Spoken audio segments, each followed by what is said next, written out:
Well, I'm not hearing any of the intro. But welcome to Anti-Tyranny News Radio here on UCY.TV. Thank you for joining me this evening. To get started, I'm going to cover Ferguson and everything, but I think while all this hype is going on with Ferguson and other things, there's something that We Are Change had pointed out, and they titled this clip, "The most important law in U.S. history is up for debate and no one is talking about it." And, this is what we try to bring up a lot of times, that, when there's a lot of hype about something in the news, there's usually something else being covered up in the process. And I'm going to go ahead and cue this up. And, we have to really, even if something doesn't come of an issue, we still have to bring up the issue. And you never know when your simple involvement in knowing makes a difference. When the populace is aware of something, it makes it harder for them to push something through.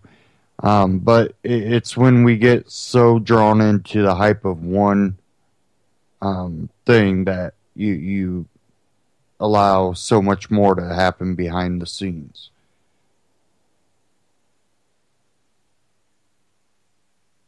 So here we go.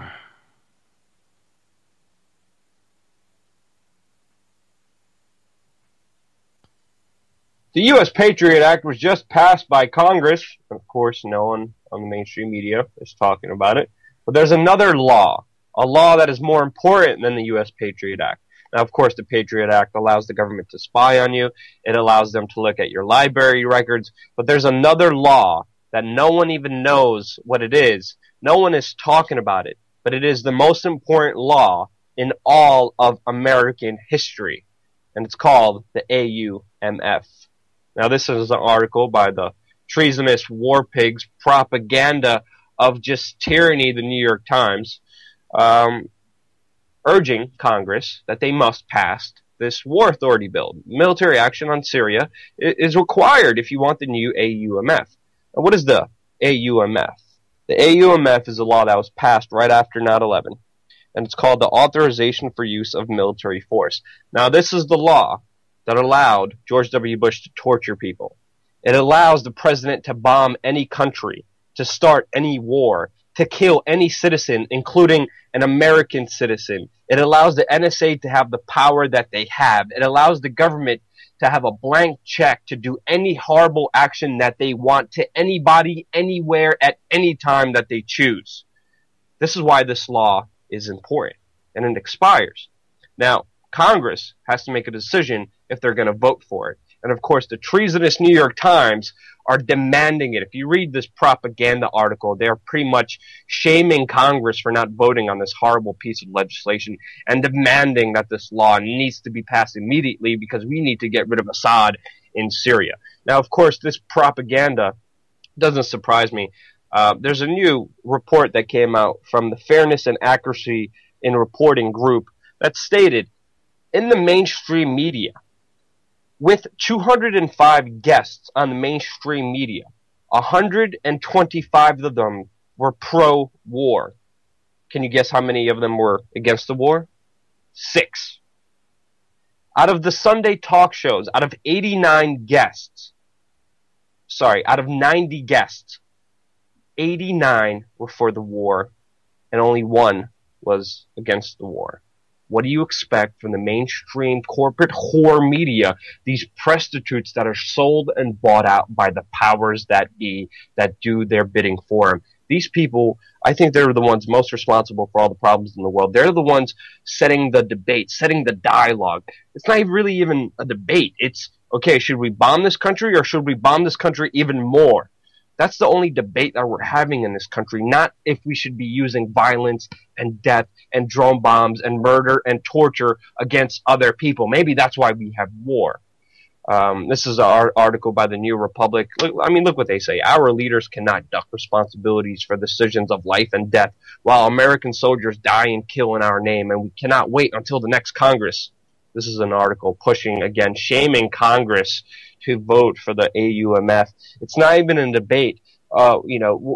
Maybe if we stop starting wars, stop killing people and bombing people, maybe people wouldn't die. How about let's have that debate? No, we're never going to have that. Let me read you a very interesting quote. Incidents of that war should also end. It may seem an intimidating task to scale back drone strikes, close Guantanamo, and restore the privacies invaded by the NSA. But there is also a simple and obvious first step. Repeal the AUMF. Now, who said this? Can you guess? This lying dirtbag piece of trash, big-eared demon, Barack Obama himself. And now, he's urging Congress to pass the AUMF. He also was against this law this year. In January of this year, Barack Obama has stated that he wants to repeal the AUMF. Now he's urging Congress to pass it because he needs continual war, especially against Assad, and he knows he could be legally held accountable if the AUMF is not there. How can the U.S. government create more turbulence and destruction and cause another situation like Libya to occur? If you don't know what's happening in Libya right now, look it up right now. It's insane. It's just crazy. It's total ignorance, and no one in the mainstream media is connecting these dots, how Barack Obama was against the AUMF and now he's for the AUMF and how he's going to get rid of Assad because that's the final end game and that's what they've been trying to do for a number of years now, and how he's been lying and manipulating the public with the corporate whore mainstream prostitutes. And the only thing that's allowing them to do this is our ignorance and the fact that most Americans don't even know what the AUMF is. Now, another reason why the AUMF is extremely important, because when the government and the White House released their white paper on killing American citizens, they stated that the AUMF was the main reason that they were allowed to do so. In doing that, they killed 4 American citizens. Yes, the U.S. government, yes, under the orders of Barack Obama, the U.S. government drone striked. President Barack Obama personally wrote this off and killed 4 American citizens. Supposedly 3 of them were not intended, but yet no one has been held responsible. The government has been quiet about this situation. And Republicans looking for something to impeach Obama on. You think killing 4 American citizens without a jury, without a trial, without people just even being able to be in front of a judge to prove their innocence, you think that would be a major cause? No, it's not. No. Just insane. And one of the citizens was this young man, 16-year-old Abdurrahim Alawaki, a U.S. citizen from Colorado, a teenager that was drone bombed by this war criminal and murdered. Barack Obama personally murdered this 16-year-old American citizen, and yet the corporate horse-stream media doesn't talk about it. Of course, being a fully independent news organization without any corporate sponsors or not giving a damn what the government thinks about us and being able to stand up against them no matter how many times you get threatened, harassed, arrested, intimidated, death threats, whatever happens to us, doesn't matter. We don't care. This is an issue of debate. We went up to Debbie Wasserman Schultz, the chairman of the Democratic Committee, and asked her, President Barack Obama's secret kill list. This is going to be debated. How do you think Romney will handle this kill list, and are you comfortable with him having a kill list? I have no idea what you're talking about. Obama has a secret kill list, which he has used to assassinate different people all over the world. I'm happy to answer any serious questions you Why have. is that not serious? Because I have no idea what you're talking about. Of course you don't.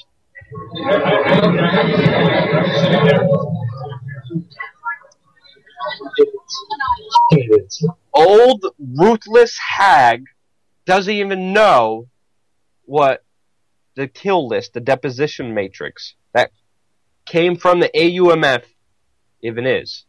Now, even though the government has been extremely tight-lipped about this, during the presidential candidacy of Barack Obama in 2012, we were actually able to catch up with Robert Gibbs, and we hammered him as much as we could about this issue. And this is what he had to say about the death of a 16-year-old American citizen by the hands of Barack Obama. Trial, and he's underage. He's a minor. I would suggest that you should have a far more responsible father if they're truly concerned about the well-being of their children. He should have had a more responsible father. This is what the U.S. government, officially Barack Obama's spokesperson, his campaign manager, this is what he says when it comes to the murder of this innocent 16-year-old citizen from Colorado. Absolutely insane. Just like the Patriot Act, no one is talking about the AUMF, except for the mainstream media beating the drums for war, beating the drums for Barack Obama, the treasonous war criminal that he is, to have the ultimate power to kill anybody he wants. Now, personally, I don't know what to do. I don't know. I could tell you to call your representative. I could tell you to send letters to him and tell him not to vote for this, but will that really change anything? Probably not. Let me know in the comments section below. What can we actually do about this? I could tell you to tweet at them and to send mean Facebook messages, and even though that could placate us for a little bit, is it really going to change the House of Representatives for voting against this law? I really do not know. I'm looking for answers. I'm looking for solutions. Let's start the dialogue in the comment section below. But I know one thing. The American people do not know about the kill list. The American people do not know about the AUMF. Let's start the discussion first. And don't forget to share this video with your friends. Subscribe. We're going to have a lot more content coming your way soon. And that from We Are Change, and you can find them on YouTube or wearechange.org. Now to really kind of go away from that, you know, the media has been pounding and pounding this Ferguson, you know, build up of the police state there, and then you know, on top of it, you have on the protester side, you have all these communist organizations there fueling violence, which in turn calls for this police state. It's just this going down the wrong path in both sides. Now, that's not to say that there's not protesters out there that are trying to be peaceful, trying to get a message out there, but it's going to be completely drowned out by the violence and these, you know, groups that are going to be there promoting the violence, pushing the violence. And when you start looking at it, there's also something else that's going on. And it seems that they're trying to coincide this whole grand jury verdict with Obama pushing for, you know, the amnesty for illegals. And I'm someone that I believe that, you know, we should have immigrants. This nation, that's what we've been built on. I have no problem with having people come into this country. The way they're doing it is so obvious to be nothing but political motive. It's not to help people out. It's to really keep the control system in place, and it's by bringing these people in, giving them free stuff and promising them, you know, stuff and getting them to vote. It's going to be a tool. And that's why I believe that especially people that believe in freedom and liberty should be out there, you know, not encouraging people to, you know, put themselves in harm's way, but to, you know, spread the message of freedom, spread the message of liberty with those people that are coming in. Because, you know, I don't see Obama not pushing executive orders on amnesty. And I don't see Congress doing anything about it. Raising a whole bunch of hype about it, not doing anything about it. And again, I'm for people coming to this country, but the way they're doing it is definitely not in the interest of free people. So I see that happening, but the whole Ferguson thing also, it's playing into the hands of the puppet masters, their control grid. And I think it's all playing its part, its hand in all of it. They are building up a police state. They are ready to use the police state. And I think the protesters are definitely going to be put in a situation where even the peaceful ones are going to be looked at as violent because of all the violence there. Let's hope this doesn't happen. Let's hope that does not happen.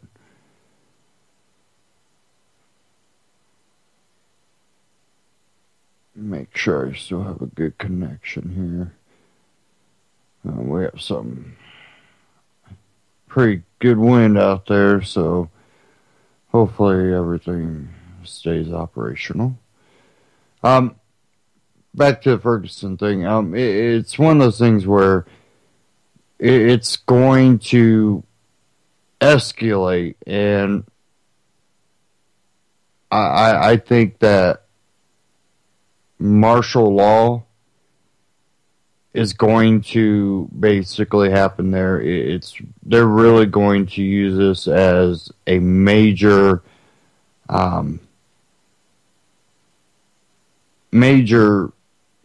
training, basically exercise, a real life training exercise on how to control a whole city or a whole town or large groups that are protesting. I just don't see anything good coming out of it. And I think that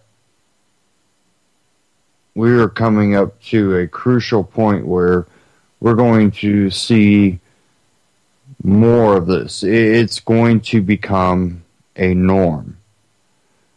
We are going to start seeing the riots, the protests, the unstableness of our country because of everything coming to a head. People don't trust mainstream media anymore, which is understandable, and they shouldn't. We have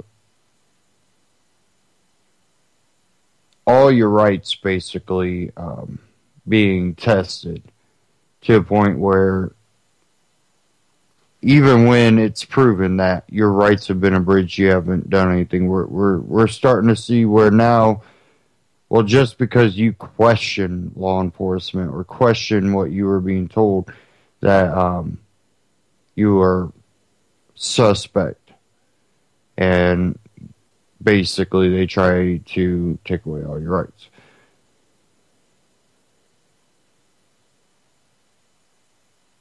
Okay. To touch on the whole executive order and the illegals, that I think really this Ferguson thing will be used to kind of put a shadow over the illegal. We have one here from AMTV, and Obama to declare executive order illegal immigration 2014. So let me go ahead and cue this up.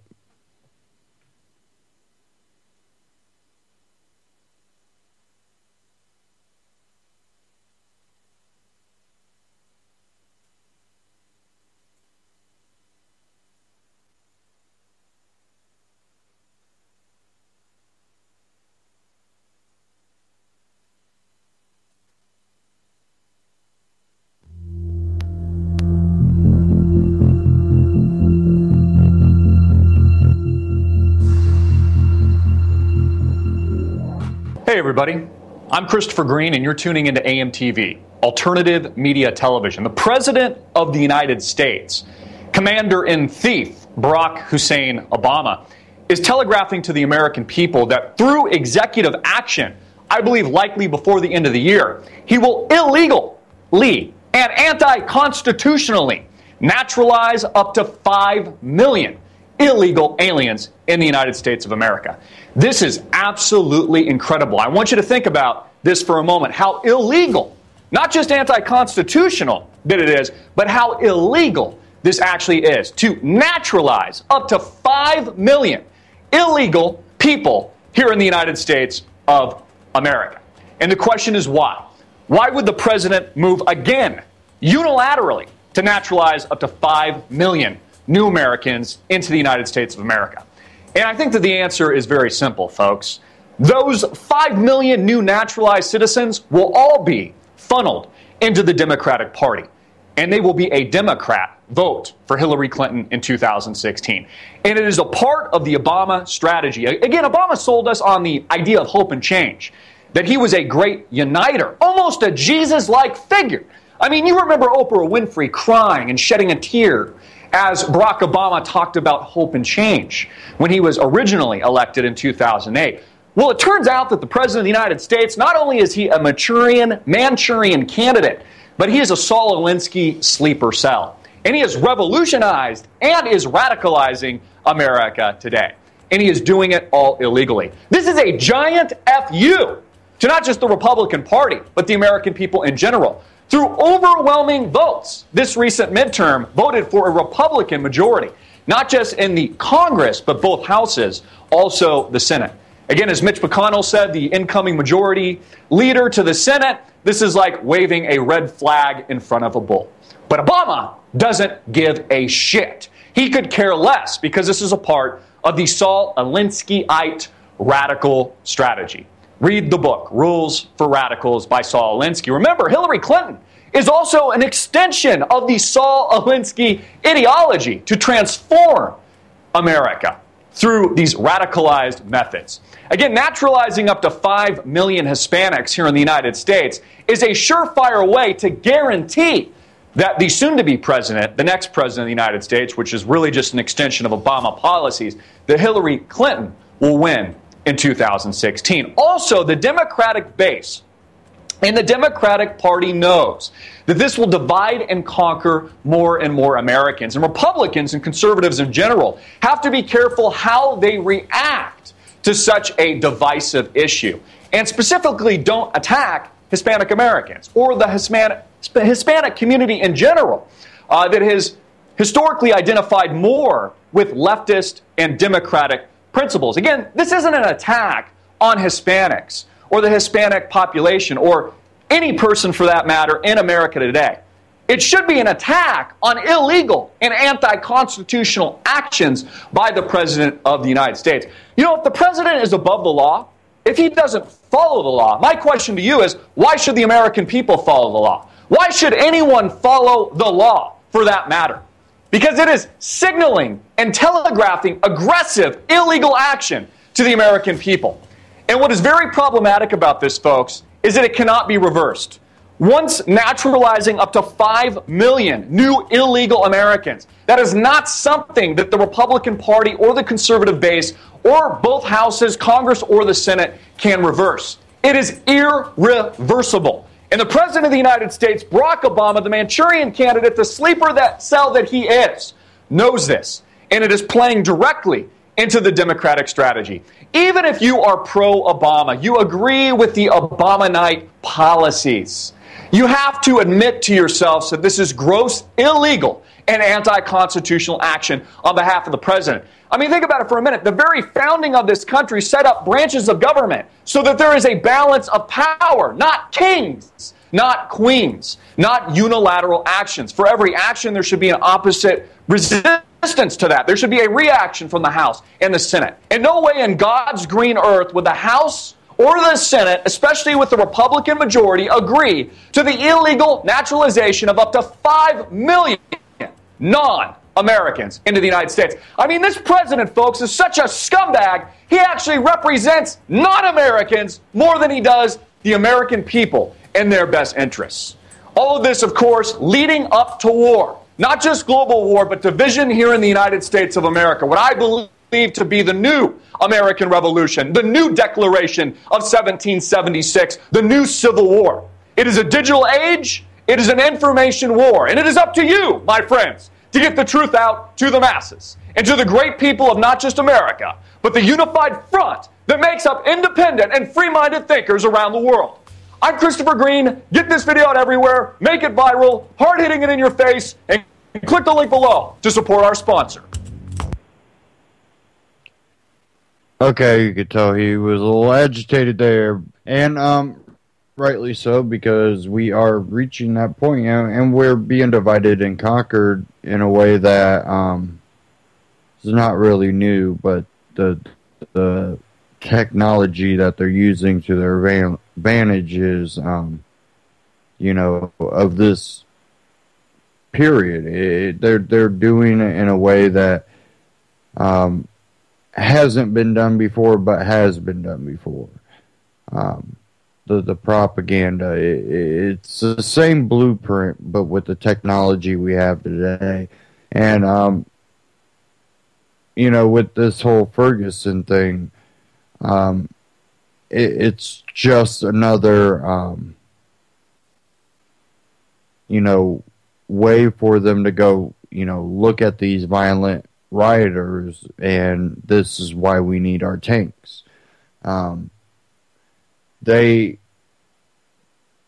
going to probably allow a lot to happen and be like, well, this is what can happen if you don't allow us to, no-knock raid people and, abridge people's rights. We have to abridge people's rights to stop them, even though it's evident what they're planning. They already know what's going on. They're already abridging people's rights. They want to justify it, though. And I think that's what's really being pushed with this whole Ferguson thing. I really think that they're using it.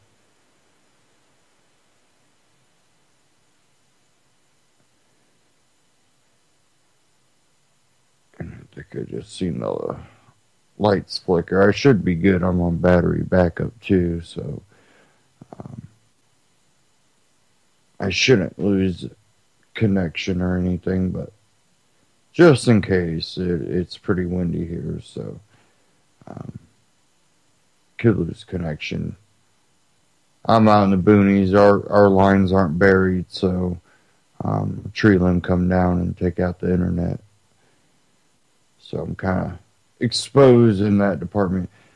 But I've seen something here from benswan.com. It looks like he was live earlier in Ferguson, Missouri, on Evo grand jury decision. So I'll go ahead and cue this up.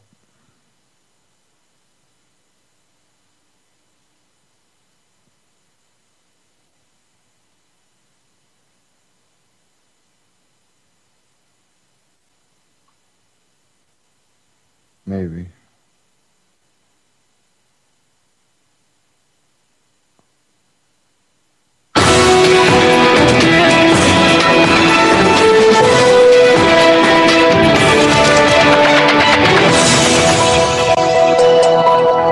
It is Thursday, November 13th. I'm Ben Swan, and we are broadcasting to you from Ferguson, Missouri. Here in the proverbial calm before the storm, as the grand jury here is trying to decide whether or not to indict Officer Darren Wilson. He is the Ferguson police officer who shot and killed an unarmed black teen by the name of Mike Brown back on August 9th. As you likely know, the story after that, the town of Ferguson erupted after that shooting. Protests, police responded with military equipment and military gear, and what came next shocked not just the nation but the globe. Watching armored vehicle and tanks rolling down the streets of an American city Americans across the nation were stunned by what they were seeing. Protesters and media were subjected to tear gas and rubber bullets. It was an absolutely incredible scene. Now, to be clear, at that time, there were protests. At that time, there was violence and there was looting and there were criminal acts, and police needed to respond to that. But what police also responded to were peaceful protesters, and they treated them as if they were criminals. They responded to media the very same way. Now I'm going to show you in just a minute where we are and how that relates to what happened back in August. But before I do, I want to get you caught up on what specifically is happening now, because the grand jury, as we mentioned, is taking a look at the case of Officer Darren Wilson and whether or not he needs to be indicted. When is that decision coming down? Quite candidly, we have no idea. There have been rumors it was going to be last Monday. There's talk it could be next week. There's even more talk it could take place next month. But we do know from a news conference that was held this morning by the attorney for Mike Brown's family that, in fact, the grand jury is listening to the very last testimony from the last few witnesses that they'll be hearing. So that decision could literally come not just any day now, but any minute now. We're on top of it for you. All right, now let me show you around, because where we are standing right here, this was ground zero during the Ferguson protest back in August. I want to bring you over here, and we'll step out of the lights for a minute, but I want to show you some of what's out here, because this is really, as I mentioned, this was ground zero. If you look down this street, and you're not going to be able to see it from here, but at the very end, just past where those billboards are, that is where the Target is. The Target store was where the police brought out their MRAPs and their armored vehicles. They used that as a staging area and then literally came down this street. You might remember seeing the pictures. Police coming down, lined up down this street. Protesters, hands in the air, protesting and saying, you know, don't shoot, hands in the air. That was all happening right here. That McDonald's right over there, that's where journalists who were trying to use the Wi-Fi and report on this story were arrested by police. This, again, is where it all went down. Back over here to my right, you're going to see there is a quick stop convenience store that was actually burned down during the protests. And then over here, you're going to see a street sign. That says Canfield. Canfield Street, maybe the most significant landmark, if you want to call it that, in this whole situation, because it was on that street where Officer Wilson and Mike Brown had that confrontation. What the grand jury, again, has to decide is whether or not in that confrontation, Mike Brown was killed through murder or Officer Wilson was justified in the shooting. It is not an enviable position for them to be in, a very difficult decision. I will tell you this, over the last few days of being here in this city and talking to people around here, residents who live here, business owners who are here, there is so much tension in this particular city right now because of what will come next. If Officer Wilson is not indicted, I have heard from people that there are threats. The protesters will come in and they're going to burn down the brand new police station. They're going to burn down the brand new fire station. I've heard from business owners that they are expecting their businesses to be looted and destroyed. I've heard from residents who are here, I've heard from residents say that they have heard people say they will begin shooting police officers.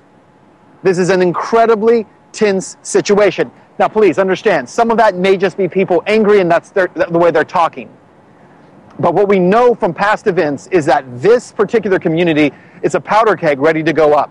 And how this jury decides in terms of this indictment is critically important. I want to show you one more thing. If you look back on this street, again, this is Florissant Street. This is, again, where all this stuff happened back in August. You're going to see almost every single business has plywood boards up in front of their windows. They have spray painted on those boards, "We're open, come inside."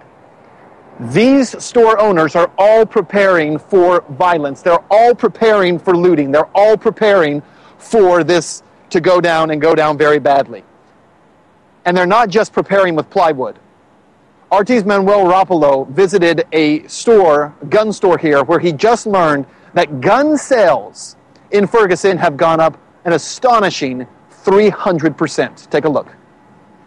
Despite the growing tensions in Ferguson, Missouri, much of the media focus has been on the potential for a resurgence of violent protests that could threaten small businesses and private property.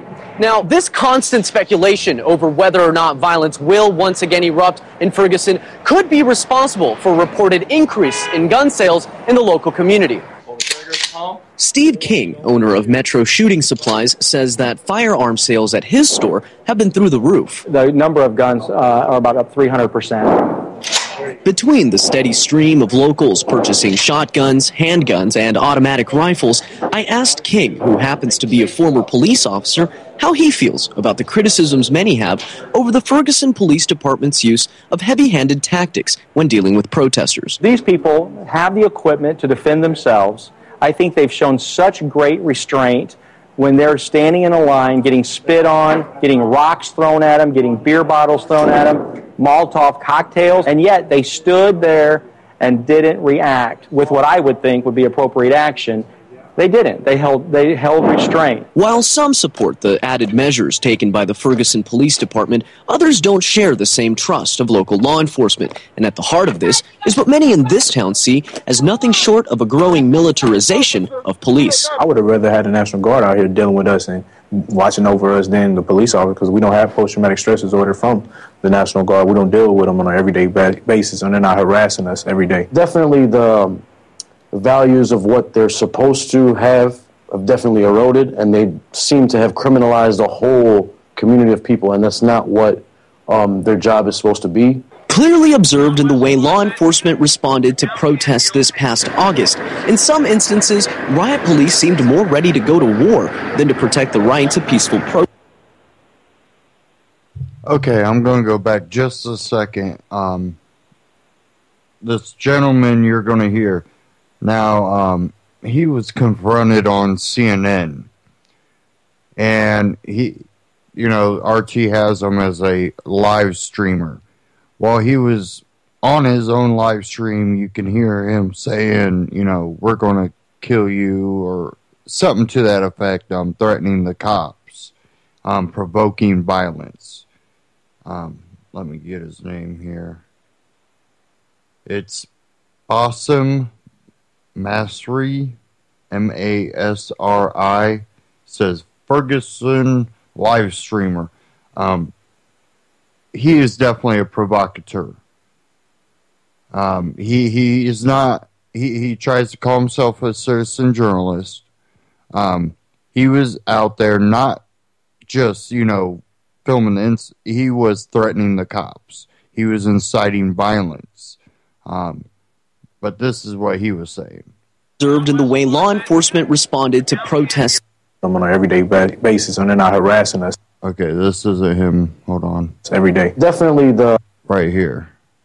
The values of what they're supposed to have definitely eroded, and they seem to have criminalized a whole community of people, and that's not what their job is supposed to be. Clearly observed in the way law enforcement responded to protests this past August. In some instances, riot police seemed more ready to go to war than to protect the rights of peaceful protest. Adding to the frustration of activists is the fact that the Ferguson police have continued to invest heavily in even more riot control gear. But in case this isn't enough preparation, at a press conference on Monday, Missouri Governor Jay Nixon outlined this. When we make the determination that the National Guard is necessary to provide direct support and other support, then I'll sign that order. The growing trend of militarized police isn't isolated to this community. In fact, under the Pentagon's 1033 program, small-town police forces all across the U.S. have accepted an overabundance of military-grade gear. Weapons and supplies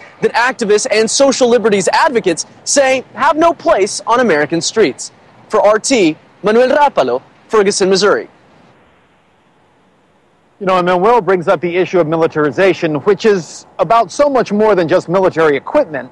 But let's stay on that track for just a minute, because you would think that after all the protests and all the criticism of the use of military equipment on peaceful protesters during this last go-round in August, that the Ferguson Police Department might want to back off just a little bit in terms of that equipment. That's not the case. We have learned that since August, the Ferguson Police Department has actually, get this, spent $170,000 plus on new riot gear helmets, 135 shields, 25 batons, 60 sets of shin guards. I mean, they've got all kinds of stuff. Let me give you the rundown here of some of this, and that includes the Hornet's Nest tear gas canisters that they want to use, which essentially hit the ground and explode and fire rubber bullets everywhere. They have gone out and they've gone after all kinds of tear gas grenades, smoke canisters. The department has spent $18,000 on 1,500 beanbag rounds and 6,000 pepper balls, which are kind of like paintballs, but when they explode, pepper spray comes out of them. $77,000, as I mentioned, on those riot gear helmets. And then there's the plastic handcuffs. $2,300 was spent on 2,000 sets of handcuffs. And Manuel Rapolo, I want to bring you in here, and thanks for being with me. Thank you, Ben. Let's talk about Governor Jay Nixon, because he specifically has talked about, needing to bring in possibly National Guard troops. He's not ruling that out. Has there been any indication that National Guard troops who are coming in have trained at all with Ferguson Police, or are these two entities right now essentially working separately from each other? It's an interesting question. It's something that was asked to Governor Nixon earlier this week at a press conference, is whether or not National Guard has trained alongside Ferguson Police Department, and the answer was no. They're not. And it's interesting because one of the people that I spoke to, who I featured in my report, said that in some instances he would have wished that it was the National Guard that was there instead of Ferguson Police kind of keeping the peace in Ferguson. And that goes back to an issue that we were discussing earlier, which is the rules of engagement, which in many instances soldiers in Iraq, troops in Afghanistan, are better able to keep the peace there than the Ferguson Police were able to do here. Well, it's interesting. An Iraq War veteran who's a friend of mine tells me exactly that is the case, and he says that in Iraq the rules of engagement were so different that they would not be allowed to interact with the Iraqis or confront Iraqis the way Ferguson Police were confronting those protesters. I do want to ask you, though, about the gun store. You were inside. Who...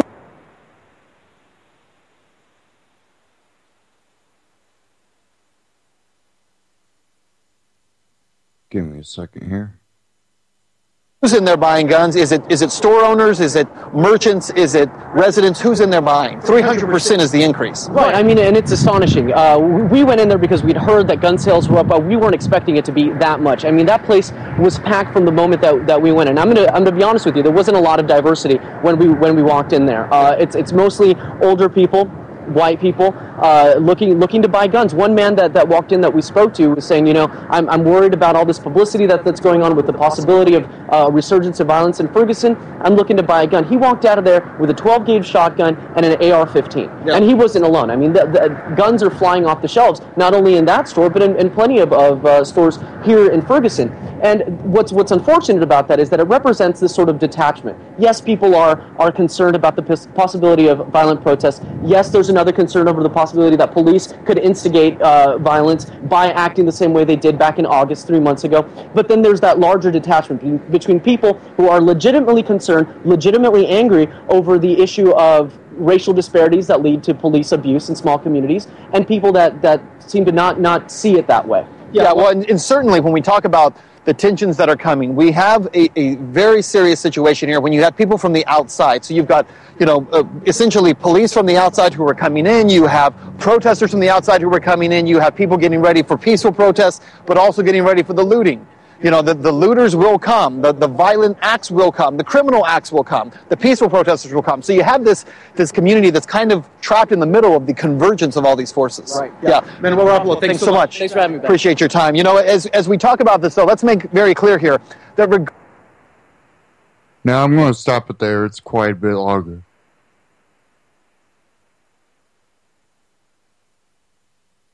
Because, I was talking about how the agent provocateurs are there too, and they are heavily there, and they even interviewed one, not knowing probably that he was one of them, but his live stream showed him making threats towards law enforcement, trying to incite violence.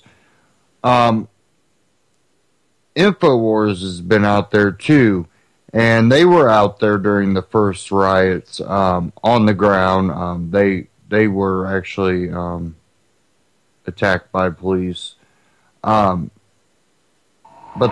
they have one here, more feds than protesters in Ferguson, Missouri.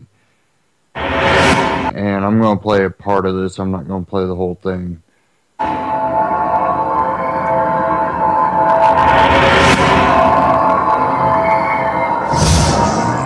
Let's go to our reporters and then to the callers. Jakari Jackson and Joe Biggs join us. I guess Jakari's on the line first. Joe Biggs is on first. Thank you. Joe Biggs in front of the courthouse there, outside Ferguson. He's at the county seat. What's the new intel you've got there during the Arctic Al Gore warming extravaganza on the verdict there in Missouri? It's quite shocking. I expected global warming to be a lot warmer. It's 18 degrees, but I guess that's another subject. Well, if you paid Al Gore more carbon tax money and the Rothschilds more money on their exchange, then we'd be better off, you racist. Well, yeah, we're standing right outside of the what they call the Justice Center, and we have CBS News, Fox News right over here. Everyone's still awaiting a word to find out when the verdict's going to come out. I have someone on the inside who's going to shoot me a text when that comes, when that information's put out. Well done. I do have some other big information though as well. I just got the location of the command center where the military and DHS is. So after we get off here, we're going to go out there and investigate that, get footage, and shoot a report. I've already seen some footage from a local. He sent me a little bit, and it looks legit. It's pretty big. So we're going to go out there and do a report on that. But those guys look like they're well stocked up and ready. But, you know, one of the funny things is, you know, I sat down and had some lunch a little bit ago, and the restaurant had Fox News on, and it's showing all these pictures of stuff in August where everyone's out in the street, and it makes it look, they're portraying like there's this huge war. There's like constant chaos going on in the St. Louis surrounding areas, Ferguson, Clayton, all these areas. And right now it's so cold, no one's out. You know, yesterday there was maybe a 20-minute protest, and the headline was "Protesters Storm Courthouse." We were out there. There's no protesters stormed any courthouse whatsoever. So it seems like the government wants chaos. They want blood. They want riots. The mainstream media is feeding that fear. They want complete and total collapse. So then again, they can instate their martial law, bring in the National Guard, and have, people, soldiers with weapons, cops everywhere in riot gear walking up and down the streets once again. Elaborate on any intel you're getting. I mean, still no word on when they are going to either indict or not indict the police officer? Not yet. I mean, at any point, it would make sense to do it now when it's freezing cold. I mean, anybody you see walking down the street, they're going from their car and they're running indoors as fast as possible because it is not a pleasant, it's not pleasant to be outside whatsoever. So, I mean, now you would think would be the time to release that information, go ahead and let it get out there and let people eventually just calm down. Instead, they're going to wait. It's going to warm up, and it's going to turn into August all over again. That's right. I would announce it at like 5 in the morning so that the word goes out. The gangbangers and people are asleep till later in the day. Regular, hardworking folks aren't going to, go out and tear anything up. They're going to go out and demonstrate. Great, that's their right. We support it. And that's their right to do that. A lot of folks fought for that right. It's a God-given right, not from the state. And then you'd have all day to see if anything formed to be able to deal with any violence. Instead, I got a feeling they'll announce it some night at about 7, right at dark. Because the whole way they've been running this is to try to get it going. Well, once we see what this command center's up to, we'll know if they're mobilizing, getting ready to push into this area or not. Because I think that's what the governor's waiting on for their, strategic placement of these guys. So when they do announce it and they do put it out, they've got their, their pawns in position for ultimately what we think will happen will be complete and total utter chaos happening out here in the streets. But it's so cold right now, you're not going to have a lot of people running up down the road protesting for longer than 30 minutes. I mean, it's pretty frigid. Well, expanding on that, Homeland Security, CNN now reported on what we covered back on Sunday with you guys live on air. And that's that this fella shot video of the DHS vehicles and photos, put it up on the internet, and they got him fired. So be careful when you go videotape the command base. But I would just be out in the open because I've noticed if you sneak around and they think that means you're bad. What are you planning when you go to this federal command base? Because, I want to be here, obviously, by the phone or by the Skype with you guys feeding us a live Skype feed in case they try something with you. Yeah, it's where we're at now in Clayton. I just looked it up on the maps. It's about a 20-minute drive south of where we're at now. It's behind a gas station in what looks like a pretty open area. So I was thinking about setting up in the field across the street at first just to get some footage and then push it a little bit closer and then see if I can get some up-close stuff. I'm pretty sure the way they're acting, like with the DHS, how they, got that guy fired, someone's going to come up and approach us. And that's fine. I mean, that's huge news if they try to stop you doing what you're supposed to do. Well, they're not going. I mean, they can try, but I know my rights. I'm going to go up there and I'm going to film because that's my God-given right. That's right. Once you get there, Joe Biggs and Jakari Jackson, call Rob Duke, call the office, even though we won't be live or on the air until night at 7 o'clock Central with the nightly news. But let's have you Skype back live to us so we can capture that in case they try something. And because, you already had one cop run up and say, I'll effing kill you with a shotgun for no reason. By the way, he was suspended. Did we ever find out what happened to him? I haven't heard anything new from what you just said as well. So I'm not sure. I can find that out here pretty soon, though. I know a lot of the people are starting to show up that were here back in August. I know some of them have kept in touch with that, so I can find that out pretty quickly. All right, well, just take a moment. Let's get Jakari in front of the camera, and then I want to get his take on anything. Joe, thank you so much. That's Joe Biggs. Thank you, up there reporting. And they're going to be there live when the verdict comes out. And so even if we're not live on the air or on the nightly news at the time, there will be a live feed. They'll call Kit Daniels or Adon Salazar or Kurt Nimmo or Mikhail Thalen or Anthony Gucciardi, any of the writers. Okay, I'm going to stop it there. Later on, he goes on to talk about the whole Molotov cocktails, and you can get that from the Alex Jones channel on YouTube. It's one of those things where, yes, you have peaceful protesters. You have protesters out there that are legitimate. These people are pissed. They're pissed about law enforcement being the way they are. And there is still racial discrimination. And a lot of times it might not even be racial discrimination. It's class discrimination. Poverty areas are usually heavily hit. A lot of times those can be a prominently black community, but it also happens in prominently white, poor, urban communities. And I've seen it happen. I see it happen in both of those types of communities and the mixed communities, but it's the poverty and it's the class. And I'm going to, once I have the phone lines forwarded to me later on in the broadcast, I'm going to have anybody that wants to call in, give me your opinion on what you see to really be the major issue facing us today with everything going on. And we can get into, even the foreign affairs that are going on. What is the major issue? And I'll let you know when I have the phone lines forwarded to me, and I'll go ahead and open the phone lines.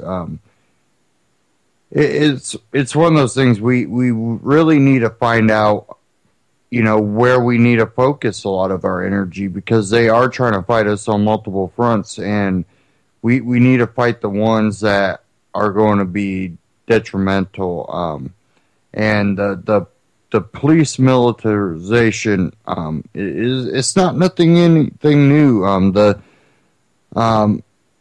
Many libertarians and voluntarist activists out here have been bringing this up for a long time. And, out in Keene, New Hampshire, across the country, it's been brought up to really focus that portion on Ferguson. I think is going to divert, the real militarization when they are allowing the actual violent protesters out there to get away with this, and then taking it out on the peaceful protesters. They're going, look, violent people, and then they, everybody's caught in the crossfire of that. And when they're throwing Molotov cocktails and rioting stores, you can see how it plays into the propaganda. And it kind of irks me that the peaceful protesters haven't found a way to try to counteract the violent ones. And that live streamer, people like him should be called out. The communists that are coming in from Chicago that are inciting violence, walking around with blowhorns, inciting violence, and they're not helping the issue. They're promoting,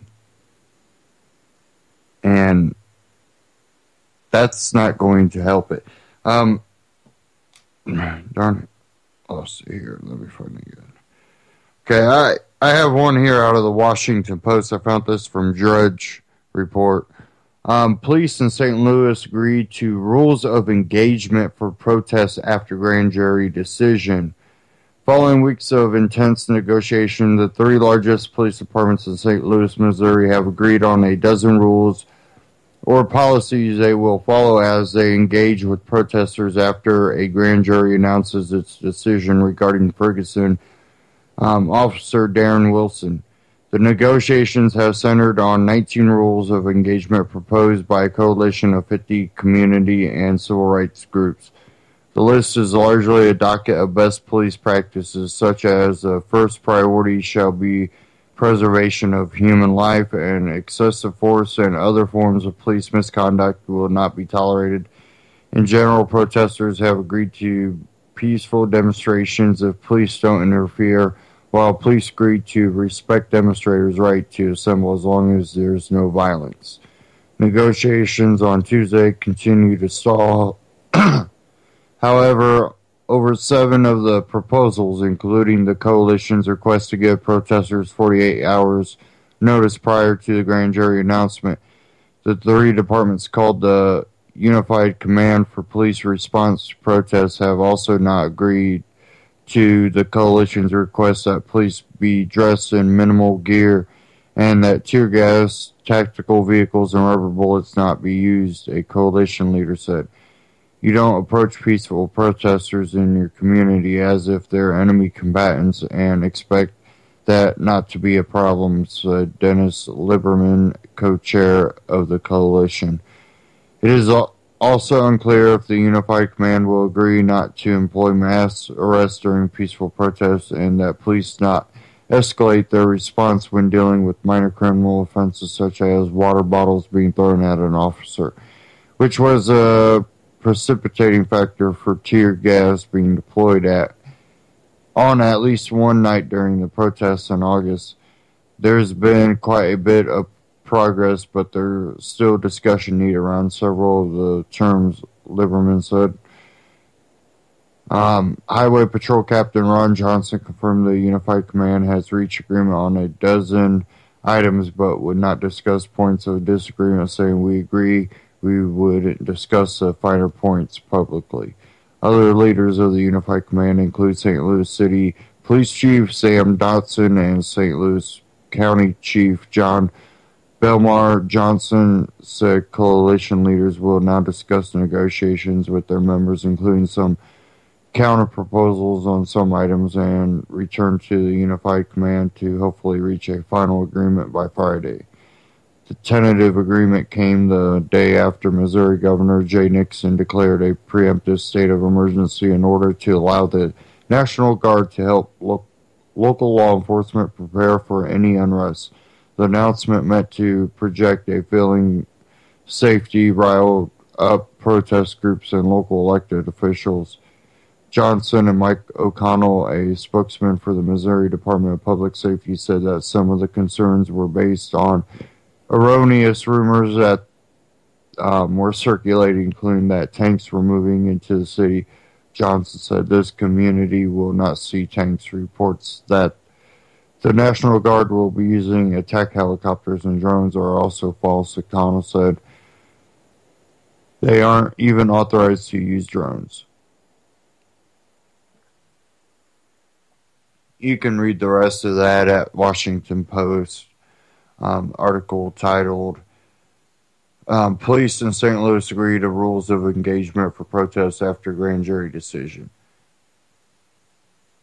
So, we have a situation where everybody's being riled up. And, Obama says he take executive action on immigration Thursday. I think that he gets people riled up for it Thursday, doesn't do anything, waits till Friday. Grand jury, protests turn violent because of provocateurs, and amnesty slides right through. Congress does nothing. And it's not that I have a problem with people being here.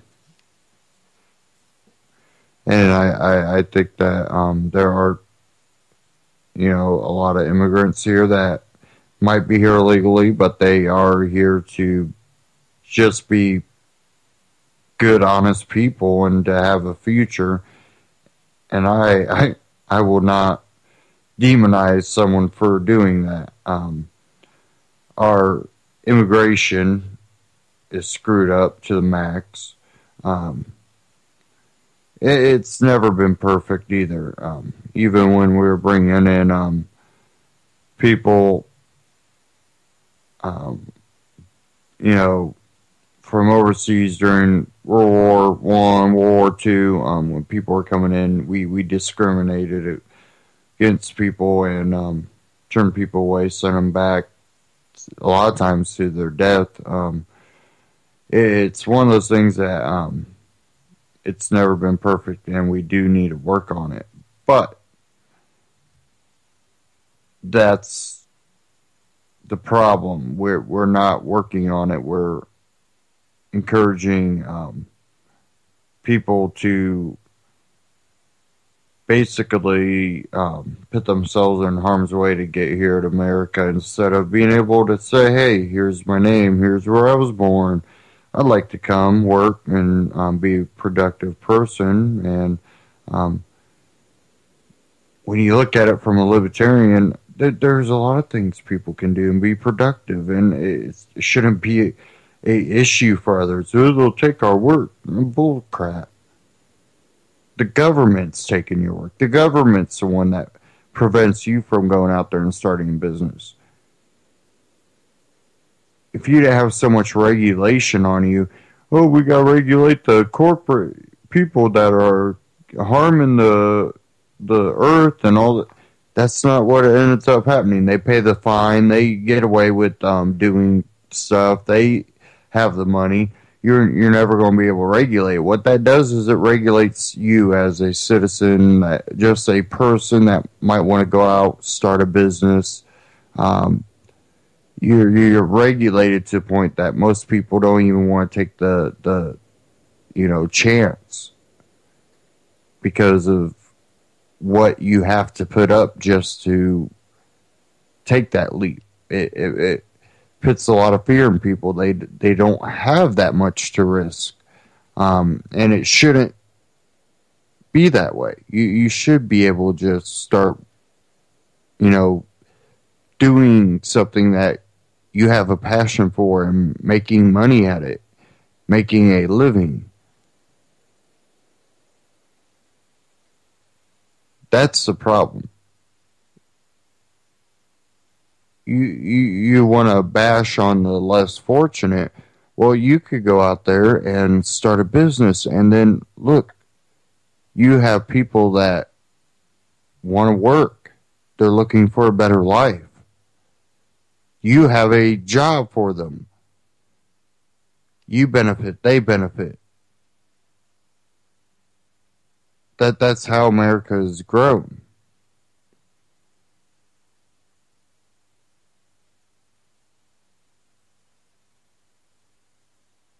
And we're meant to fear these people, and the only reason we have to fear is because the way the government's doing it, the government's involvement, and we have a giant gap that I think they purposely leave open so that a crisis could happen. They might not be facilitating in a way of, well, we're going to orchestrate it, but they're leaving the door open for someone else to do it. And, if something bad was to happen and you and me, any of us become the target or the casualty of anything, it's because the government's been doing things in our name. And I think that most of the American people are kind of waking up to that they're looking at and going, I don't support this. These people are getting mad because this is going on in their country with the involvement of our military. They're getting mad at us, but it's not us. I don't agree to this. And the people that turn around and commit atrocities to us, people over in those countries are going, I didn't agree to that. I'm not for that. I would like you to be out of my country, but I'm not for attacking you. I just want peace, damn it. And I think with the internet and stuff, that's being relayed a lot better, but I don't think it's reaching enough of the people in a lot of these countries that, well, they don't have access to the internet. And even down in Mexico, we don't hate Mexicans. We have no problem with Mexico. What we have a problem with the individuals that harm others. That's it. We just want people to live in peace. Talking about the whole illegal thing, out of the Washington Times, DHS Secretary says country could face new surge of illegals. Homeland Security Secretary Jay Johnson warned Wednesday that the country could face another spike in illegal immigration as the U.S. economy picks up as seasonal patterns change. Though he said they have made major progress in combating the surge of illegal immigrant children that wrong-footed his department earlier this year. We are determined that we need to do more ourselves for border security, Mr. Johnson said in a speech at the National Press Club, sponsored by Democratic group NDN. I'm concerned about the possibility of another rise in illegal migration.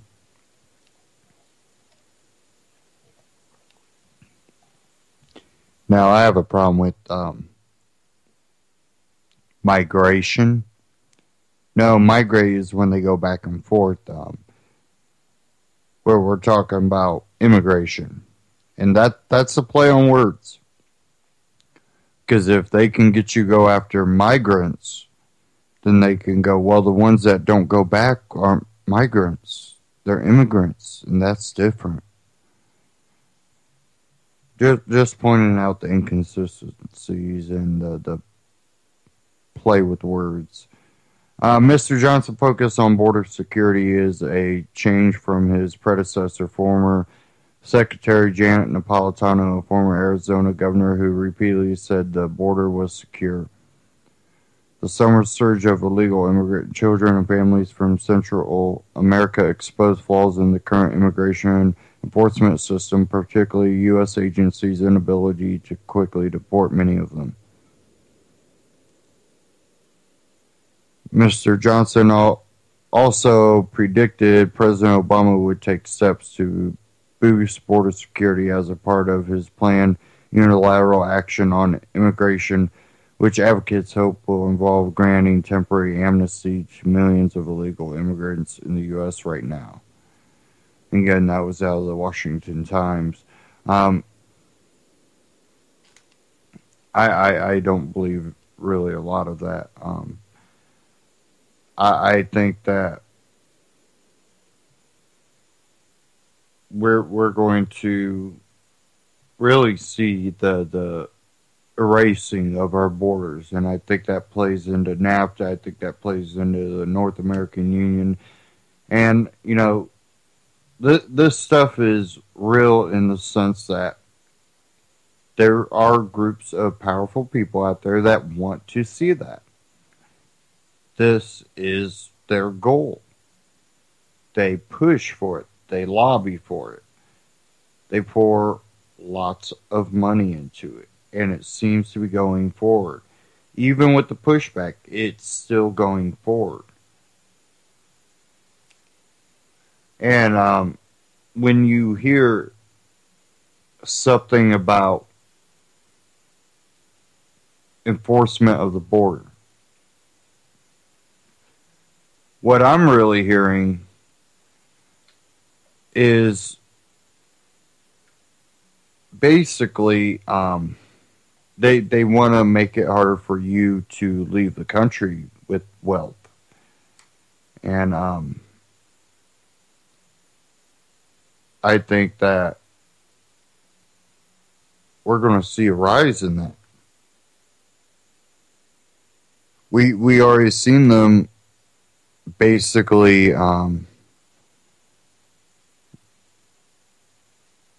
take the amount that you have to pay to, you know, lose your citizenship. The tax that you'll have to pay is just, it keeps going up because, well, they're trying to keep the wealth here for them, not for you, for them. You can leave after you pay us. Because, well, if you're not going to be living here, we can't make money off you for years. So we want to take what wealth you have. Since anything you make, we won't be able to take from you.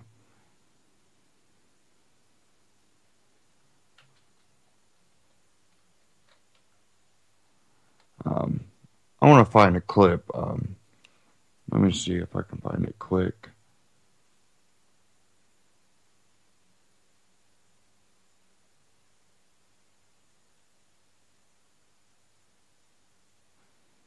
Here's something that Ron Paul said that I think rings real true, and let me play it here. And this was September 7th, 2011. But people who want big fences and guns, sure, we could secure the borders. A barbed wire fence with machine guns, that would do the trick. I don't believe that's what America is all about. I just really don't. We can enforce our law. If we had a healthy economy, this wouldn't be such a bad deal. People are worrying about jobs. But every time you think about this toughness on the border and ID cards and real IDs, think that it's a penalty against the American people, too. I think this fence business is designed and may well be used against us and keep us in. In economic turmoil, the people want to leave with their capital, and there's capital controls and there's people control. So every time you think of a fence keeping all those bad people out, think about those fences maybe being used against us, keeping us in. Okay, well, look at where we are. The economy's getting better, isn't it? Not really. The markets are being manipulated pretty well, but the economy is not really getting better. We don't have real jobs being created. We had 1,000 jobs created. Yeah, that helped replace the 20,000 jobs that were lost. I know people that are working part-time at Walmart that were managing whole departments of financial, groups, and they were, managing, department stores, and, they weren't part-timers. They were really successful. And it looks like we have the phone set. So if you would like to call in, one thing I would like to know is your take on what is the most detrimental thing that is happening currently today, in this time that probably should be looked at the most. Something that should be high priority, something that people should really go up against and really put their energy in. 718-717-8296. Feel free to call in. That's 718-717-8296.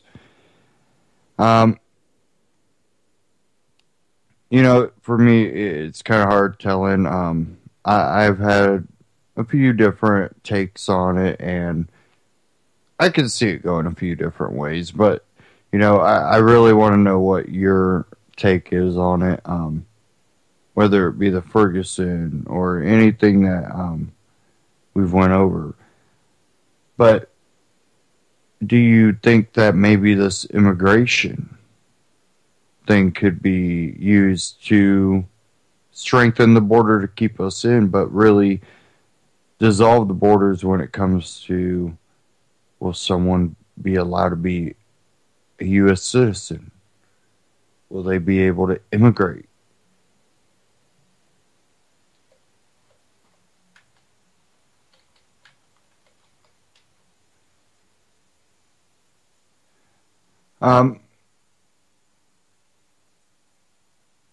Being a libertarian, I believe that there shouldn't be borders the way we have them today. But that also would have to require the whole structure of what we have as a government would have to be dissolved. Because what you're still saying is there should be a central control over a population. If we broke down the borders, we already know it. Even if it's not the United States federal government, it'll be the North American Union government, just like the EU. You think we have it bad now. Think of what it can get to if they achieve that. And I think it's an actual real issue that could be facing us. And hopefully I'm wrong. Hopefully it doesn't happen. But it could.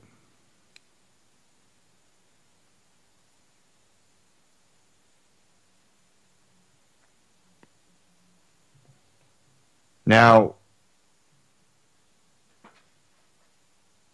if the message of liberty, if the message of freedom is really making a impact, if it's really hitting the heart of it, I think what we could see is a complete awakening and the acceptance of people from other countries, but still have that pushback against the federal government for deciding, hey, we're just going to do this no matter what you say. We have to have that pushback that maybe the states can start nullifying some more laws. I think the whole nullification thing's kind of lost a little steam.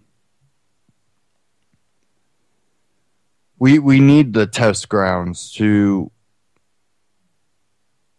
have states try new things, or things that aren't new, just have laws that are newer, that restrict you. You know, I'm always watching documentaries and stuff, and there was one, and they were going over, you know, pharmaceuticals, natural occurring drugs, hallucinogens, psychotropics. It covered so much stuff. But one thing, you know, a lot of the doctors that were on there were saying is, you know, things like MSDS or ecstasy. It was one of those things where, because of the DEA, you know, they can't even, you know, research these drugs. And what research has been done shows potential. And then they go into the pharmaceuticals about really not being successful. But they have no real other options but to give them what they're allowed. They can't go, well, you know, I think these pharmaceuticals aren't going to work as good as some ecstasy, so let's write you a prescription for ecstasy. And I'm not saying ecstasy is what you would believe as the street drug ecstasy. I'm saying that a actual, you know, regulated dose that's pure, not actual, you know, who knows what's in some of the street drugs. But they went really, really deep into it. And, you know, the doctor is saying, you know, there are definitely potentials there. And science proved it. The DEA shut down any research by rushing to make it a Schedule 1. And only a few things have ever left that schedule, and that was for pharmaceutical companies to take advantage of it. Well, why would pharmaceutical companies take advantage of all the other ones? Well, because if it's something that you would only have to take 2 or 3, maybe 5 times and be done with it, how much profit they gonna make? When they use something like, the poppy, same thing, you know, think of heroin, well, Oxycontin, and they give that as a pain reliever and people get addicted, and, you know, that puts more money in their pocket.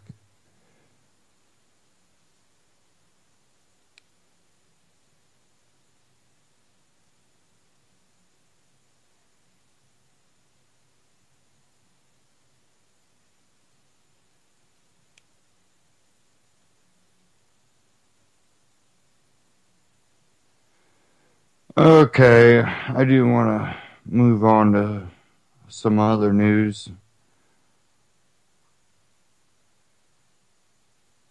And the phone lines are open, so if you do want to call in 718-717-8296, I would like to hear if you have anything that you believe is, you know, at the top of the list of major issues we're facing today, and what you might think we should do to try to remedy these.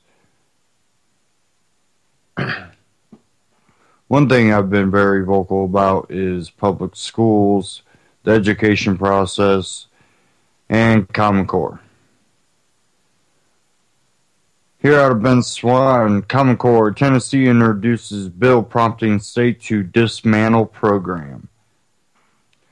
Nashville, November 19, 2014. On Wednesday, according to a press release, Tennessee State Representative Andy Holt, Republican, Dresden, introduced a resolution that seeks to clarify Tennessee's position on Common Core and dismantle the de facto federal education program. Quote, a few weeks back, I asked my constituents what issues were most pressing to them. A full appeal of Common Core landed inside the top 5. This resolution is a direct response to those calls for action, says Holt. Our parents and local school boards know what is best for our children, not federal bureaucrats that have never stepped foot in Tennessee's 76th House District. The resolution commends activists and parents in Indiana, Missouri, South Carolina, Oklahoma, and North Carolina for successfully fighting off Common Core's implementation, and parents in other states like Tennessee that are entangled in a battle paralleling that of David and Goliath. Now I want to mention something in Indiana. Indiana, they just basically called it a different name, changed the wording in some of it, and basically is still doing Common Core. And I know this because they're still using Common Core books. And I've seen the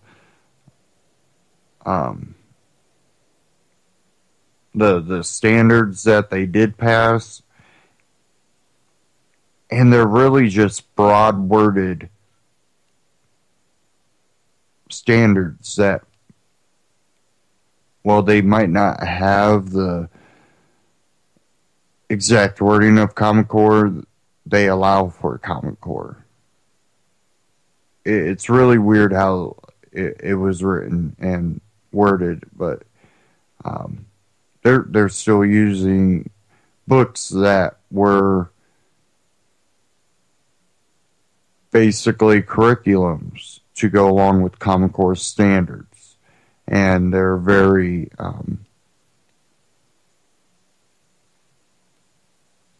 how should I say it, propagandized material. It says here, I want to ensure parents and activists in Tennessee know that I hear them loud and clear, and I want them to know how appreciated they are. This is for each and every one of them, says Holt. The resolution cites the Republican National Committee's RNC move to repudiate Common Core. Even the RNC is coming out strongly against Common Core by encouraging legislators to immediately dismantle the program, cites Holt. Holt is running a petition in order to engage residents inside his district. So far, in the last 3 weeks alone, more than 500 people have signed the petition to help us stop Common Core. This is a crucial step in ensuring that Tennessee has official direction with regard to where we stand on Common Core, and I'm going to ensure their voices are a part of this resolution. And that's out of Ben Swan by Michael Lofty.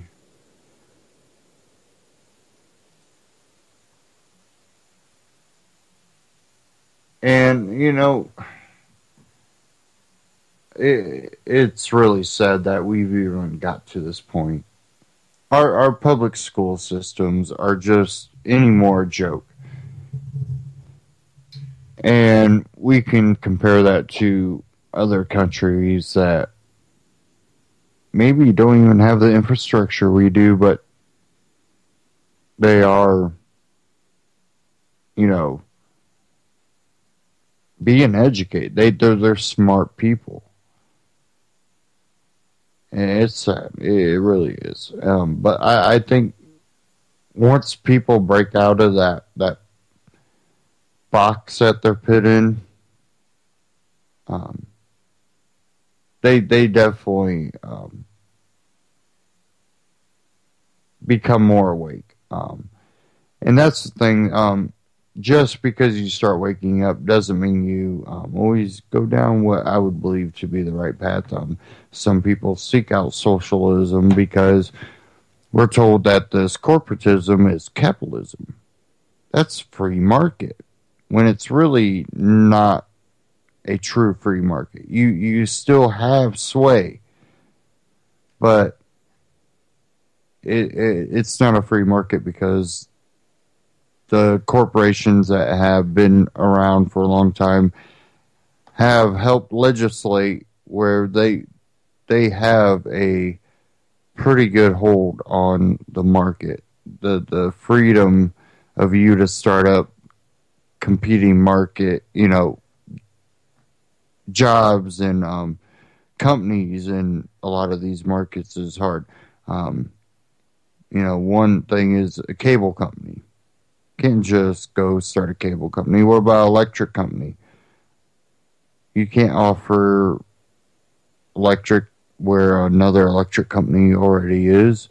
And there's other things when it comes to permits and licensing and even fines.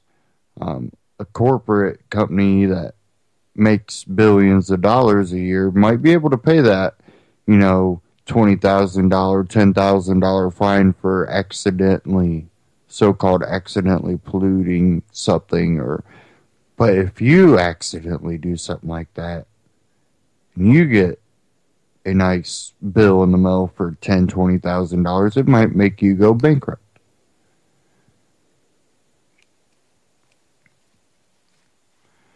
And these corporate people, as long as they can keep paying fines, they might get away with it for a very long time. A lot of these bills are written. Look at Obamacare.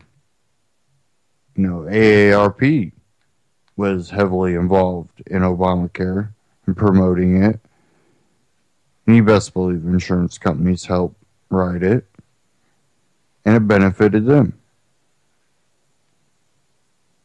And I think it also comes back to one of those mentalities. If you can't beat them, join them. And I'm not that type of person.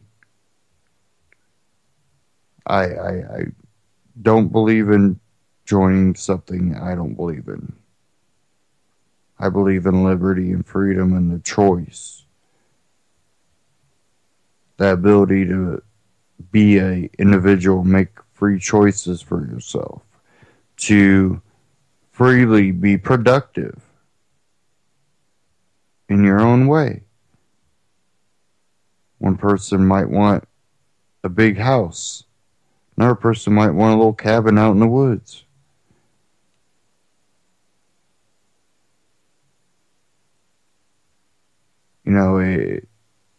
You should have a freedom that is not abridged by a government entity or any type of organization.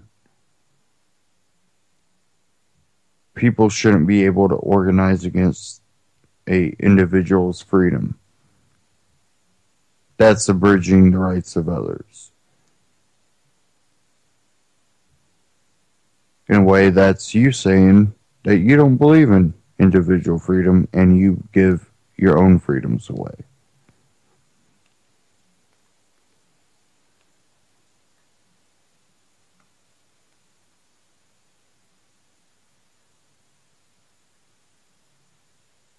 Okay, what else we have here? We've had a lot of talk about these drills that they've been having in the schools, live shooter drills and all that. Well, here's something out of benswan.com. Riot training ends in disaster. Cops wreck 3 cruisers, deploy tear gas on elementary school students.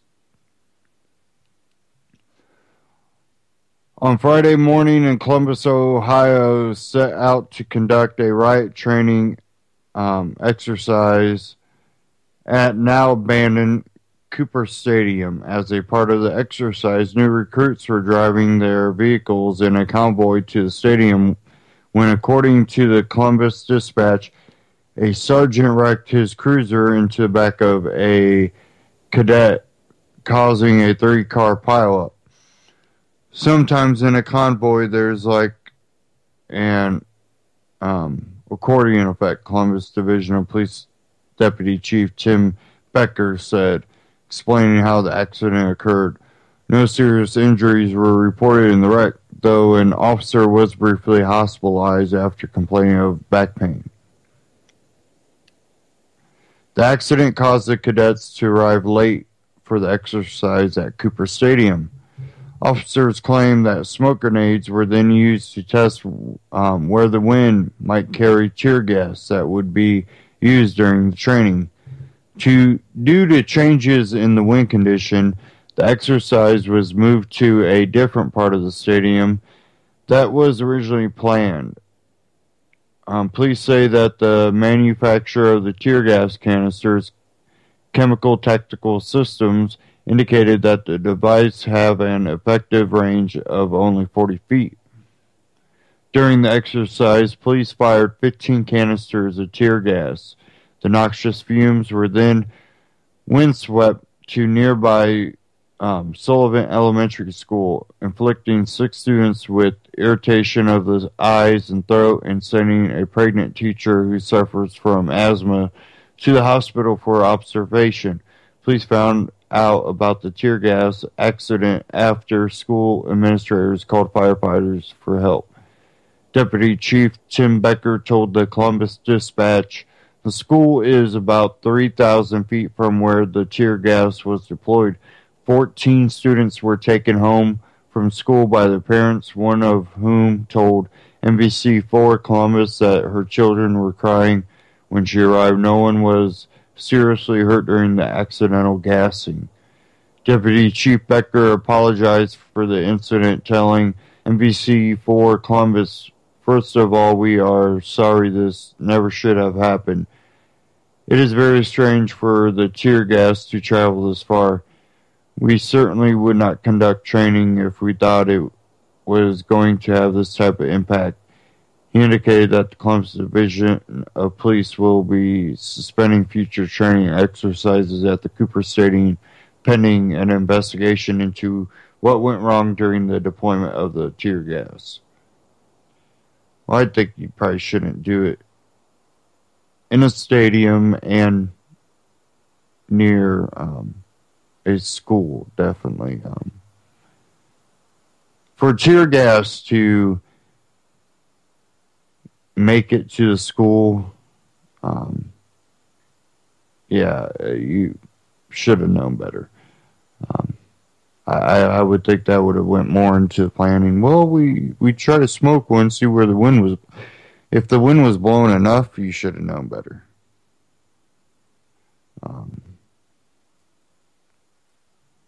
I just think this whole militarization of the police forces is has a lot less to do with Ferguson, Missouri, and more to do with everything that's been going on for quite a while. Everything we've been seeing across the country, Ferguson's just one example. So it's just one of those things that I don't believe that it's going to really do anything but help out the cause for our police forces having damn tanks. If these violent people out in Ferguson, that's the only thing Ferguson has to do with the militarization of the police. And hopefully none of that ends up happening.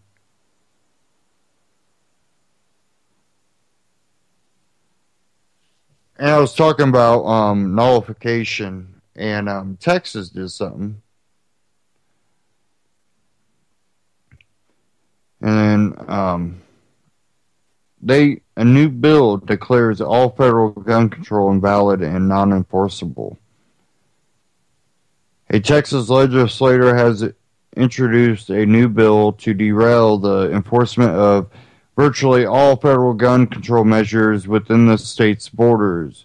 With this bill, Texas could help lead the country forward, said Scott Landreth, campaign lead for shallnot.org, a project of the 10th Amendment Center that advocates for states to protect their citizens from federal overreach. Passage would have serious impact on the federal government's ability to carry out its unconstitutional gun control measures already on the books. Ladrett has suggested that this could create a domino effect, introduced by newly re-elected State Representative Tim Kleinschmidt, Republican from Lexington. House Bill 176, HB 176, declares all federal restrictions on the gun rights to keep and bear arms to be invalid and not enforceable within the state of Texas. It bill reads in part, a federal law including a statute, an executive, administrative, or court order, or a rule that infringes on a law-abiding citizen's right to keep and bear arms under the Second Amendment of the United States Constitution, or Section 23, Article 1, Texas Constitution, is invalid and not enforceable in the state. If passed into law, government agencies and employees within Texas would be banned from enforcing any federal law in violation of the Act. The prohibition of law on enforcement includes any federal legislation that, one, imposes a tax, fee, or stamp on a firearm, firearm accessory, or firearm ammunition that is not common to all other goods and services and may be reasonably expected to create a chilling effect on the purchase or ownership of those items by a law-abiding citizen.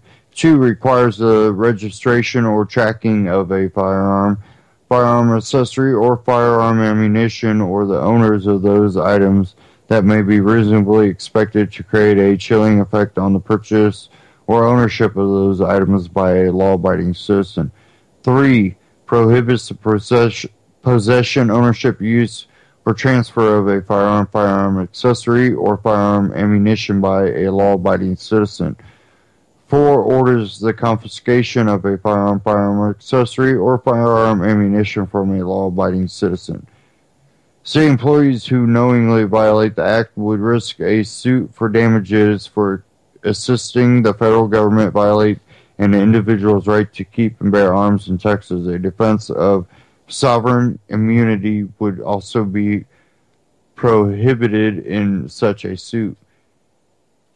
Kleinschmidt, starting his 4th term in January, has developed a reputation as a strong defender of the Second Amendment. In the 2013 session, he worked to pass legislation that prohibits public and private colleges and universities from adopting administrative rules banning the possession, transportation, and storage of lawfully owned firearms and ammunition in private motor vehicles by students and visitors with concealed handgun license. He was also heralded by the NRA for his 2011 employee parking lot protection bill that was signed into law that year. And I know Indiana did something similar.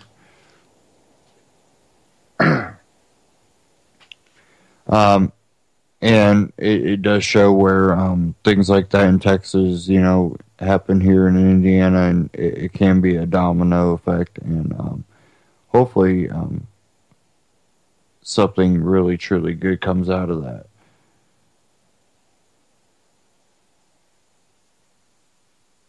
And it looks like I'm having issues again.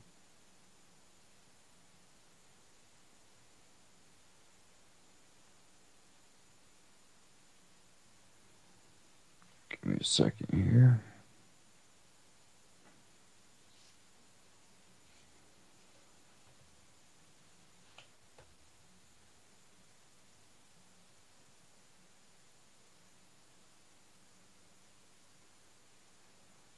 lot of you know that our gas prices have dropped. We've had the oil and gas drop, and I've heard many people say that it's to fight Russia.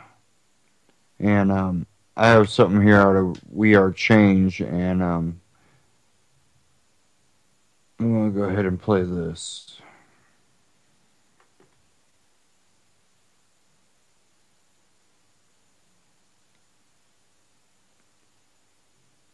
Maybe. Do.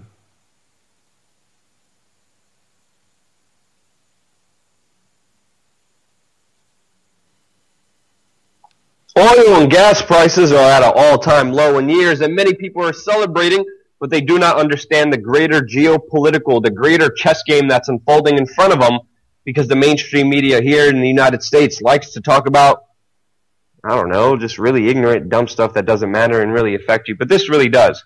Now let me break this down for you so you can really understand what's happening in this world. On September 11th, 2014 of this year, U.S. Secretary of State John Kerry, met with Saudi Prince Abdullah. Now, right after this grand meeting, when the U.S. met with a country with a horrible human rights record, Saudi Arabia decided to produce a lot more oil than it usually was. The Detroit News reports, adding to that expectation was news Thursday that Saudi Arabia, the dominant oil force in the Middle East, has been hinting it is ready for a price war. That the massive producer would ratchet up pumping. So right after this meeting, Saudi Arabia decided to pump more oil. Now we know how supply and demand economics works. The more you have of something, the less value it has. Now why is this happening? Even the Huffington Post reports that, if there's a landlord who sells all his houses for greatly under value, it causes the whole market to tank. That's what's happening with oil. The Saudis are basically flooding the market with cheaper oil, and that's putting a huge amount of downward pressure on oil prices. Now, why are they making oil cheaper? And of course, this article in the Capital kind of puts it together. It's interesting how I have to read different articles to connect all the dots for you. But it says here, Saudi Arabia, the leader of OPEC, can easily survive a drop in prices. Other oil-producing countries like Venezuela, Russia, and Iran cannot. If the prices remain too low for too long, these countries could experience some serious economic problems as well as oil shortages.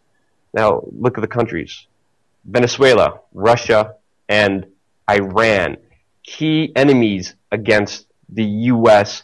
hegemony. Key enemies against the U.S. global reserve currency. Now, we know Russia, 50% of Russia's state revenue comes from oil exports. And at the price that the Saudis are selling it right now, the Russians are going to be hit very hard economically by this decision. Now, obviously, what we're seeing right now is the U.S. and Saudi Arabia manipulating prices and destabilizing several countries that are opposing the U.S. as the major superpower. Now, we know the U.S. dollar is pretty much surviving only because it's the global reserve currency, only because it's traded for oil. And if you look at history, even within the last couple of years, any country that has threatened to sell their oil, who has threatened the U.S. Oil dollar, has either been invaded, overthrown, attacked, or sanctioned. Just look at the countries. Iraq, Libya, Syria, Iran, and Russia. All these countries have been affected negatively, and the only thing that they have in common is that they threatened the U.S. dollar being traded for oil as the global reserve currencies. So now we're kind of getting a greater picture. This is not a conspiracy theory. We even have the president of the Saudi Arabian Oil Policies and Strategic Expectations Center saying, he admitted this, Saudi Arabia plans to sell oil cheap for political reasons, to pressure Iran to limit its nuclear program, and to change Russia's position on Syria. This was admitted by the president of the Saudi Arabia's Oil Policies and Strategic Expectations Center. This is out in the open, price manipulation, backhand deals, underreported. No one's asking any hard questions. Meanwhile, these secret deals are being made right in front of you, and you're celebrating because there's cheaper gas. Meanwhile, there's a whole chess game being played out there right in front of you, and the mainstream media here in the U.S. is keeping you ignorant. There's a reason I had to read 4 different articles to connect the dots for you here today. That's because no one else is doing this. Because if you're ignorant and you're not paying attention to what's really happening in this world, you're not going to be able to fix this world. The first time you start understanding what's happening in this world, that's the first step you could take to actually making the world a better place. People, educate yourself, check out the facts. If you like this video and found it helpful, We Are Change on YouTube, wearechange.org. Now, it's important to understand, you know, that this is basically a financial world war. And we have two, you know, axes of power that are fighting for control over a global market. We live in a global market era. And that's why, you know, America really wants to hold on to Mexico. They want to hold on to, you know, more South American countries that they have relations with. That's probably a good reason to maybe open your borders up to allow some of the stress to be relieved off those countries, not being able to successfully provide, more than likely because of something we did, who knows. And I'm not saying America always is a problem. There's a lot of times that we have done a lot of good for other countries. We have helped them. But there's always people behind the scenes that are profiting off of it no matter what. And they will profit off of the death. And that's where the real problem comes in, is that these same people are still in control. They are still the puppet masters. They still thrive off of your ignorance. And this kind of goes to a project I'm working on, and I've been doing a lot of research on this. And it really goes back into eugenics and a lot of these elitists and really their whole philosophy and their way of thinking, and really I would say the sickness of their logic and their discontent for human life, and really their arrogance to believe that they were higher than the next person. And that, you know, going through the history of this and understanding it and still seeing it today, and, you know, this not being something new, but to see it still being done, and being done in a more technological way and evolutionary way that really is frightening. And more people have to be aware of it. More people have to become awake of it. And I think they are, but just to know, hey, you know, maybe GMOs are bad for me. They might be bad for me. So I might want to stay away from GMOs. Not to know who's behind it. Well, Kraft might be putting GMO. No, not Kraft. Who are the people that are financing the GMOs?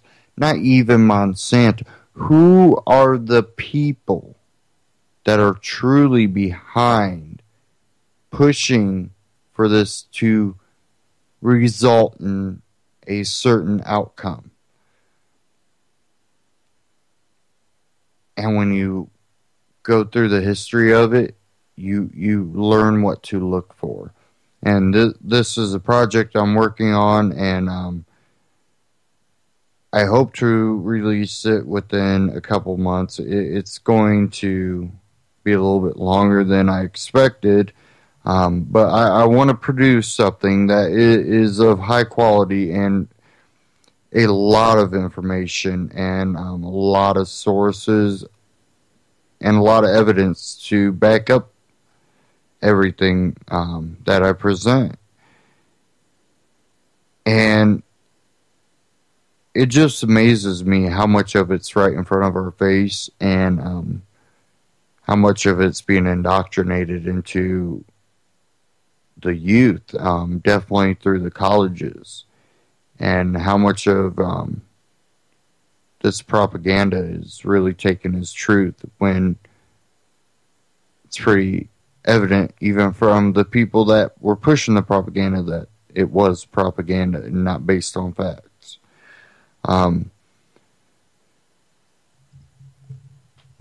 Anybody that has done a lot of research that might want to share anything, contact at antityrannynews.com. You can send anything there, or tips at antityrannynews.com.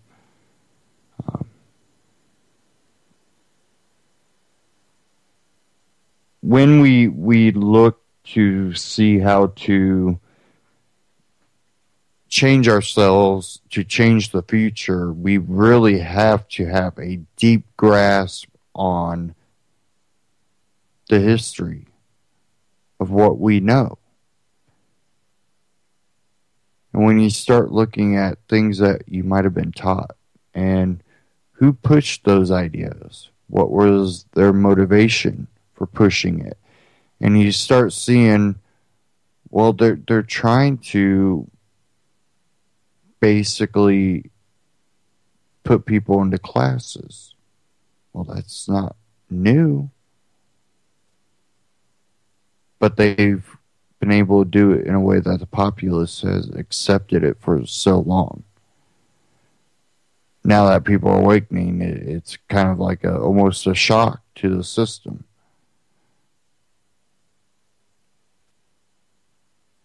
When you see that the people that were pushing this, that they would put these people in these classes, and how little value they had for life, and these same people might talk about freedom, but if you weren't in the same class, then you didn't have the same rights. That's what we have with government nowadays.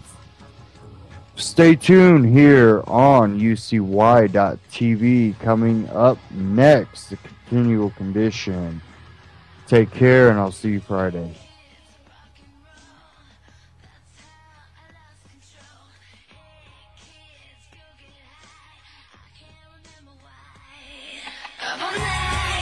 I waste my time.